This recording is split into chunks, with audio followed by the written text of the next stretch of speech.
dear Christian friends, you ever wonder what it must have been like to be one of those in the story of Christ's Passion that was unwittingly drawn in close to him? Think of the widow on Tuesday that was contemplating what she was giving in the temple, and Jesus was purposefully observing her and threw in those 2 mites, all that she had. And she could hear Jesus as she's leaving, teaching his disciples that she was like him, giving it all she had. He was giving all he had. Or like Malchus, you know who he was? He's the guy that Peter raised his sword and tried to kill him and cut off his ear. Talk about being drawn into the story and Jesus healing his ear. Or the soldiers that came with Judas, that was their day's duty. Or Pontius Pilate, who had them bring Jesus to him that morning, and he's like, I find nothing wrong with this man. Drawn in. What is truth? Because Jesus is trying to save his soul. Or what it must have been like to be the soldiers that were getting used to cruelty, and then they come upon this man they're going to beat that takes it so differently, and the accusations are so different than that of a criminal, and they're drawn close to him. Called the King of the Jews and the crown of thorns. What they must have thought later, right? Or the centurion that was to guard those men and guard Jesus, and the 2 malefactors who nothing had seemed like had been planned, they'd be killed that day, and suddenly this is their execution day, and they're alongside of him, and one, by God's grace, realizes he's dying next to his Savior. What it was like to be drawn in close, unwittingly, to Jesus. And this guy tonight that we look at is one of those. Perhaps the one that's the most obvious, that he was drawn in unwittingly to be close to Jesus, because the Romans could force anyone to carry a load at least 2 miles, 1 mile and then another. And it wasn't. It was probably 1,000 yards. Think of 3 football fields length when they grabbed Simon of Cyrene, forced him to carry Jesus' cross, because Jesus was so tired and so beat up and so tortured and so dehydrated, there's no way he could carry that. That weighed anywhere from 100 to 200 pounds, even if it was just the crossbeam and not the whole cross. We don't know, because they did things differently in every situation. It's on the back. I'm going to read it to you. It's from Mark's Gospel. It's also recorded in Matthew and Luke's Gospel too, and they all have just a little bit more information than the other, but we'll just read Mark's. A certain man from Cyrene, Simon, the father of Alexander and Rufus, was passing by on his way in from the country, and they forced him to carry the cross. They brought Jesus to the place called Golgotha, which means the place of the skull. Then they offered him wine mixed with myrrh. It was a painkiller, but he did not take it. And they crucified him. Dividing up his clothes, they cast lots to see what each would get. He'll never need his earthly clothes again. We don't know a lot about Simon. This is all we get, really, in all 3 Gospels. Simon from Cyrene. How long he had been from Cyrene. It's 850 miles away. They usually traveled by ship across the Mediterranean. It's in northern Africa, the African continent, to the west end of what we'd call modern-day Libya. And some believe at the time of Christ, 10,000 ethnic Jewish, religious Jewish people living in Cyrene, because of all the deportations that happened during the intertestamental period. So why was he in Jerusalem? Well, it doesn't say. Pretty good assumption might be that he came over on a pilgrimage, and that they were at Jerusalem to sacrifice the Passover lamb, but they're a day late if they're going to do it that day. Could have been commerce, it could have been family, it could have been all the above. But he's not from there. And it seems that all 3 gospel writers are telling us Simon isn't part of this whole thing, this crowd that went to Pilate and was rousted up by the religious leaders. It seems like he happens on the parade out to Golgotha, and he is conscripted by a Roman soldier to carry the cross.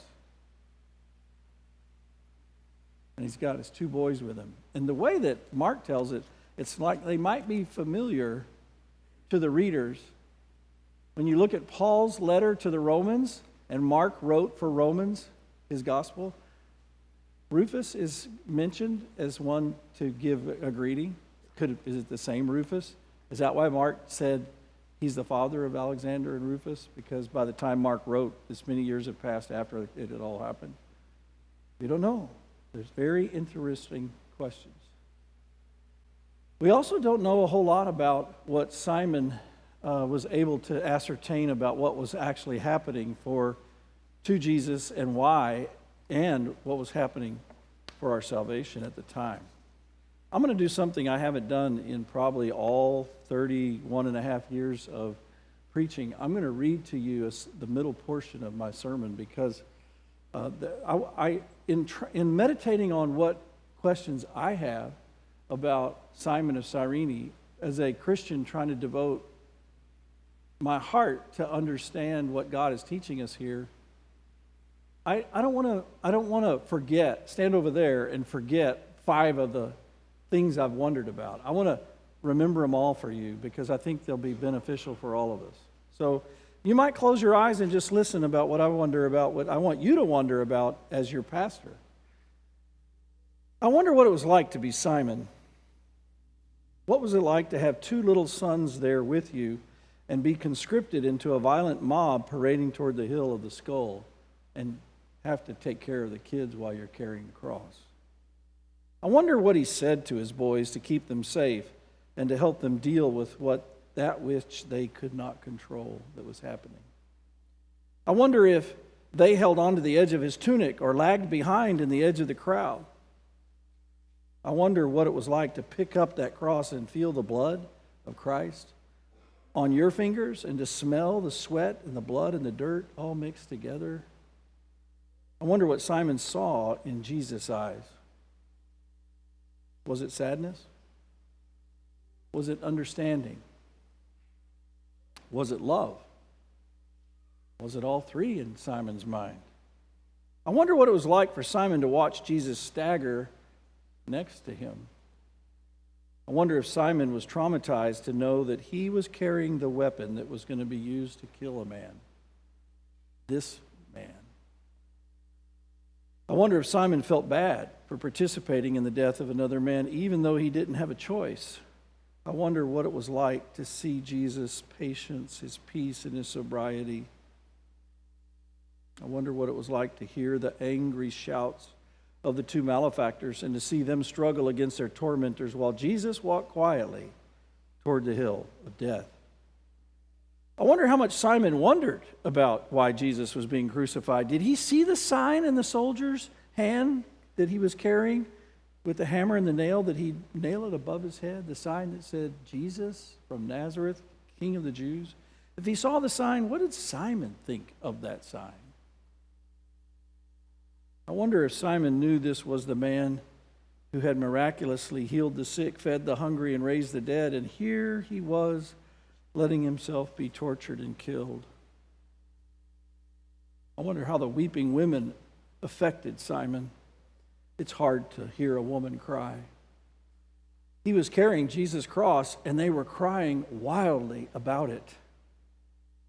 And then I wonder what Simon thought when Jesus stopped and he faced the women and told them to weep for themselves because terrible judgment and this cruelty of the Romans would be inflicted upon them and their families very soon. I wonder what it was like for Simon to get to Golgotha and to throw the cross down and watch the soldiers try to force Jesus to drink the pain-deadening gall and then watch him refuse it profusely. I wonder if Simon tried to see Jesus' face as they stripped him and then gambled for his clothes right there in front of him. I wonder what it was like for Simon to see them shove Jesus down and nail his wrists and feet to the wood and then drop it in a hole. I wonder if for years in his dreams at night he could hear the sound of the mallet striking the spikes. Night after night, dream after dream. I wonder what it was like for Simon to hear Jesus say, Father, forgive them. I wonder what it was like to be reunited with his two little boys and to try to answer the curious questions that all boys ask. Daddy, what did this man do that made them beat him so badly and then kill him on that cross? I mean, what if it's what they asked was he a bad man, Daddy? I wonder what Simon would have answered if they did ask that. I wonder what it was like as Simon processed it for the next few weeks. Did he hear about the resurrection of Christ from others before he made it back home and talked to his wife about everything? I wonder what happened over the years as he and the boys reminisced about the fateful weekend in Jerusalem. What did they remember the most? The shouts? The blood? The way Jesus handled himself? Or was it how terrible he looked and how venomous was everyone around him? I wonder when it was, or if it ever was, that Simon, Alex, and Rufus realized that the blood on the wood next to Daddy's ear was the payment for Daddy's sin, and theirs too. Was it hard for them to separate their horrific 3D PTSD-causing experience from the wonderful news it meant for them? We see in Alexander and Rufus mentioned in Paul's writings, I wonder, were these the same two boys? Does that mean they came to faith? If they saw Jesus die but never saw him alive, could they go from sadness and horror to joy and faith just from hearing a witness of the apostles that he had risen? What I mean is, did the real, live, close-up encounter with Jesus as he was mutilated and dying make it hard to encounter the good news of the resurrection simply on the testimony of others? I wonder. I'm thinking in this lifetime we won't ever get any answers to these questions. But we will get answers, because when we get to heaven, there's going to be a lot of people that were at the crucifixion there, including Jesus. And the Apostle Paul said in 1 Corinthians 13, when we get there, we will know just as fully as we are known right now by the Father. So we'll know answers to our questions. Maybe you're glad that you weren't there. Now that you think about Simon with me, maybe you're sad that you weren't there because you'd love to carry Jesus' cross to say thank you.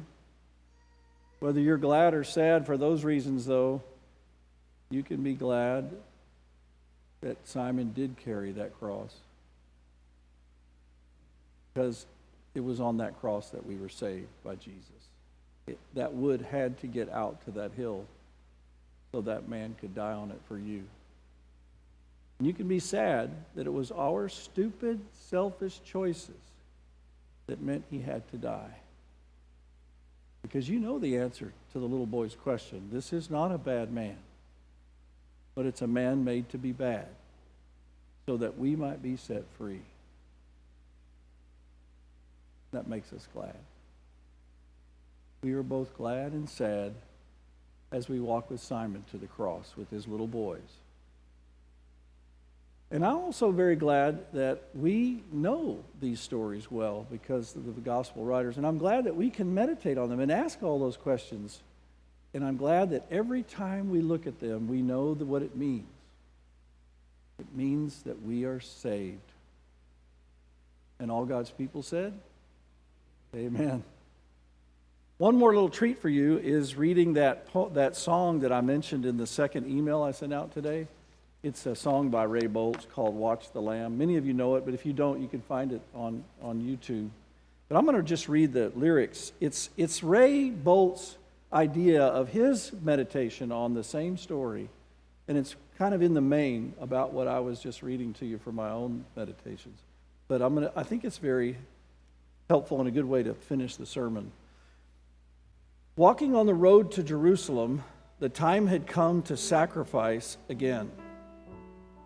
My two small sons, they walked beside me on the road. The reason that they came was to watch the lamb we had brought. Daddy, Daddy, what will we see there? There's so much that we don't understand. So I told them about Moses and Father Abraham. And then I said, dear children, watch the lamb. There will be so many people in Jerusalem today. We must make sure our lamb doesn't run away. And I told them of Moses and Father Abraham. And then I said, dear children, watch the lamb. When we reached the city, I knew something must be wrong. There were no joyful worshipers, no joyful worship songs. I stood there with my children in the midst of angry men, and I heard them cry out, crucify him, crucify him. When I tried to leave the city, we could not get away. Forced to play in this drama a part I did not wish to play. Why, upon this day, were men condemned to die? And why were we standing here where soon they would pass by? I looked and I said, even now they come. The first one cried for mercy. The people gave him none. The second one, he was violent. He was arrogant and loud. I could still hear his angry voice in my ear screaming at the crowd. And then someone said, there's Jesus. And I could scarce believe my eyes, a man so badly beaten that he barely looked alive. Blood poured from his body, from the thorns upon his brow, running down the cross, falling to the ground. I watched him as he struggled. I watched him as he fell. The cross came down upon his back.